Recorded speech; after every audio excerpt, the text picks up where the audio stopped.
Live. Now, we're going to focus now on tourism in Limpopo province. Now, interestingly, it's one of those things where you think, if I want to go on holiday, would I think of going to the north, to Limpopo? It doesn't come to mind readily, at least not for some. But Polokwane International Airport CEO Masingata Baloyi is here to talk to us about expansion of operations and upgrades to the Limpopo International Airport. Thanks so much for coming through.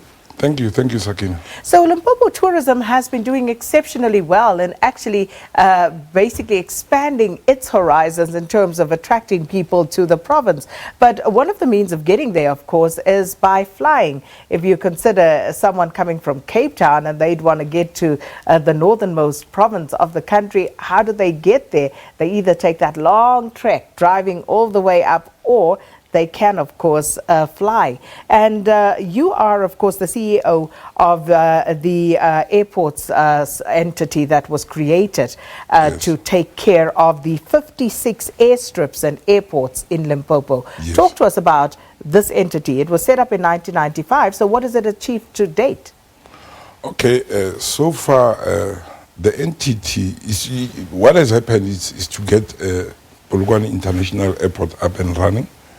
All these other airports, they've been running, but not operating scheduled flights. It was mostly on charters.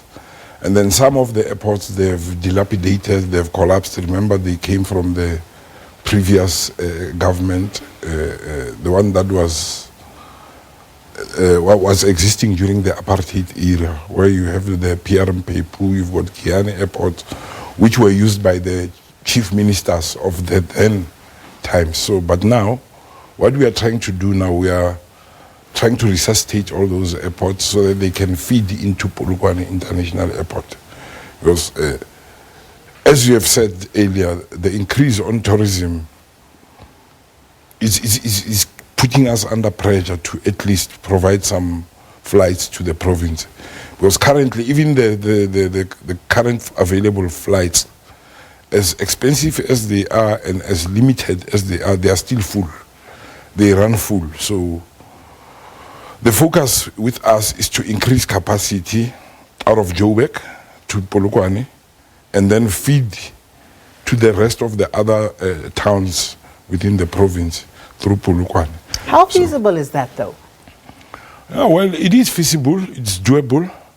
It's a matter of mobilizing the market, because with aviation it's tough to. It's not like the other transport industry, like taxis, where you just buy a taxi and then you park it there, people come in. Here in this game, you have to go out and look for passengers first, and look for freight cargo. Then you will decide what type of aircraft is required to operate. So have you done that, and what is it looking like? Yeah, currently. Another reason why I'm here is to ask the people of Limpopo and the South Africans to complete our airport demographic survey. It's currently available on our website. That survey is to gather information from the market, mobilize the market, understand, because the market is there, but with airlines, they want data. It's a data-driven industry whereby decisions must be made based on scientific research. So we need to collect data from as many people as we can, especially the most economically active people who are going to use the service, and then get inputs from them in terms of the pricing, the type of roads that are required. And then once we have that information in place, then we are able to say, airlines, here's the market, bring your equipment, let's fly. So that's the challenge that we are currently working on. But there are other airlines that are keen to operate. We have advertised expression of interest for all the airlines that are keen to come and operate in Limpopo to submit their proposals, and then we'll take it from there. But in terms of sustainability, with airlines, most of them, they wanted us to subsidize their operations, buy seats on the aircraft. So Well, it is a good thing to do, but it's not the right precedent.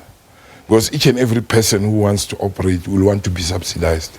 So it's doable, but it's not sustainable. So how do people go about participating in your survey? In a survey, it's available online. You can go to our website on the homepage. There is a picture of that advertises the weekend away. In fact, a person who completes the survey up to the last question stand a chance to win a weekend away to Limpopo. This is just to increase the response rate and the completion rate of the survey so that we can have that quality information. Yeah, so that's basically that. So very interesting there. If you are from Limpopo or you do business or you go on holiday in the province, they are trying to increase the number of flights and that sort of activity, aviation activity within the province. And I took a look at that survey. I actually completed it. It asks you about the destinations. It asks you even about price point. Are you actually going to factor that in, what people are saying, what they would want to pay, for example, from Polokwane to Masingata? Yes. Basically. So you will average that out, or how is that going to work? Yeah, we'll average it out, but also we're also going to look at the ACMI cost. ACMI is aircraft maintenance, crew, and insurance. So those are the primary costs that are incurred by airlines to operate.